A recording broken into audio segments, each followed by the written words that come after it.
Feed forward. Now I'm going to teach you a very positive, upbeat way to help yourself get better, to help other people get better. It's a key component of my coaching process. It's called Feed Forward. Now in Feed Forward, you're in two roles. Role number one is called Learn as much as I can. And when I teach the classes, I always ask, are there smart people in this room? Everyone says yes. I say, if you had a chance to learn from these smart people, would you like to do that? Everyone says, of course.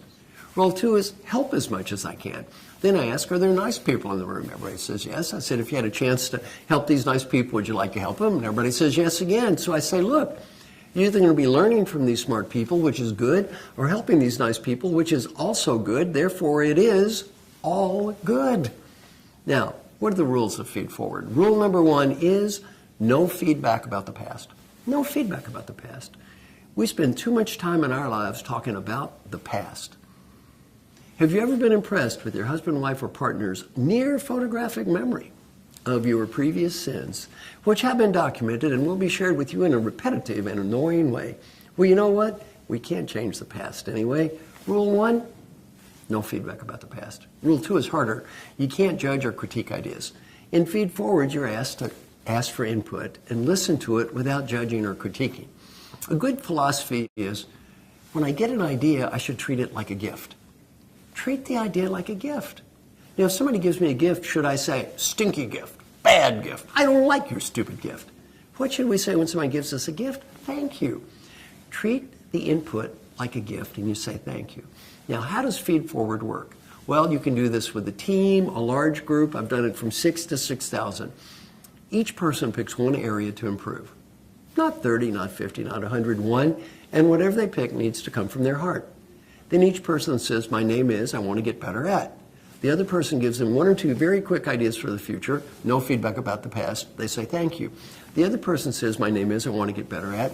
One or two quick ideas for the future, no feedback about the past, thank you. They shake hands and rush off and talk to another person. The goal is to talk to as many people as you can when I do this in a large group, maybe in 5 or 6 minutes. At the end of the exercise, I say to the group, I want you to complete this sentence with one word. This exercise was, and they all say positive, simple, helpful, even fun. What's the last word you think to describe any feedback activity? Fun. Has anyone ever called you up and said, I have feedback for you, I'd like to have you come into my office? And you said, fun, fun, fun. Fun is the last word you think of.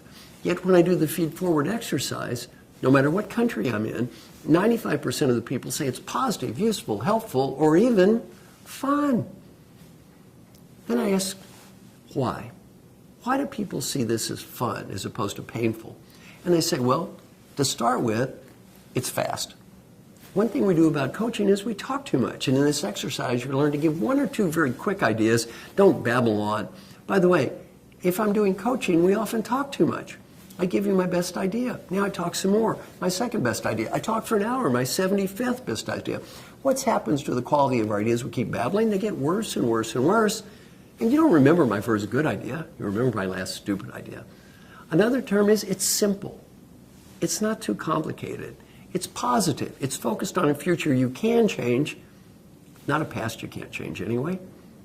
Have you ever made a fool of yourself in front of important people before? How much fun is it to relive that event? Well, that's not a whole lot of fun. This is focused on what you can change, not what you can't change.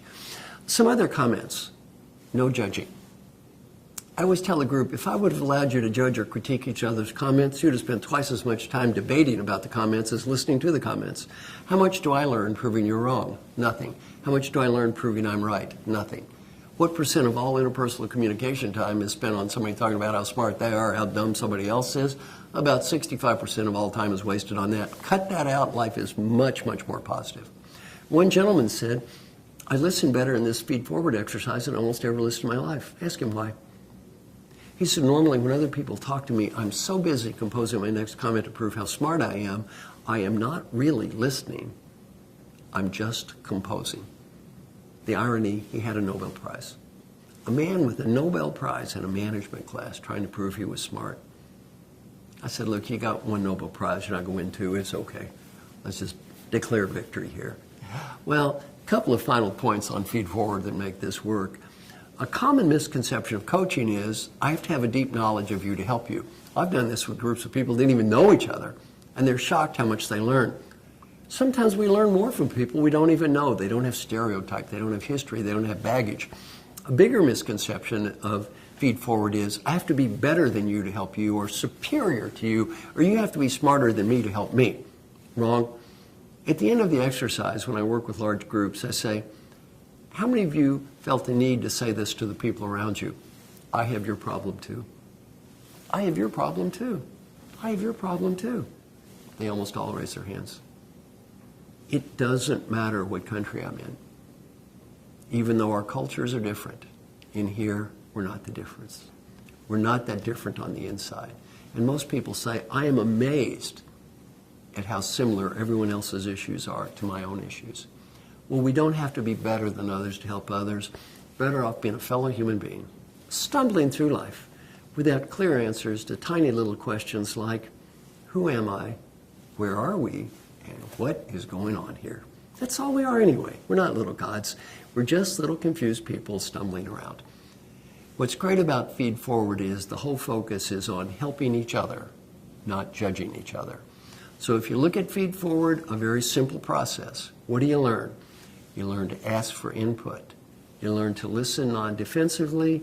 You learn to say thank you and give people recognition for what they say. You treat it as a gift. You don't have to use the gift.